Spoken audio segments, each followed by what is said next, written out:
Hi everyone. In today's tutorial, we will show you how to add a glow effect in Canva to make your text or elements stand out.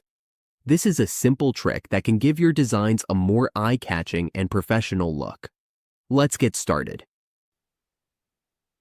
On your Canva dashboard, let's say you have a project open and you want to add a glow effect to your text. All you need to do is select your text, your image, or any other element you want to apply the effect to.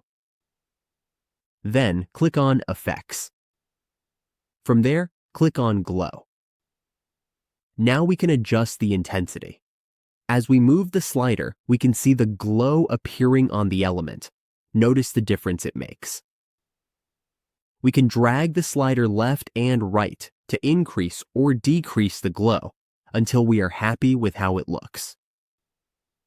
Once we are satisfied, simply click Save. And that's how we add a glow effect in Canva. With just a few simple steps, we can make our designs pop and grab attention.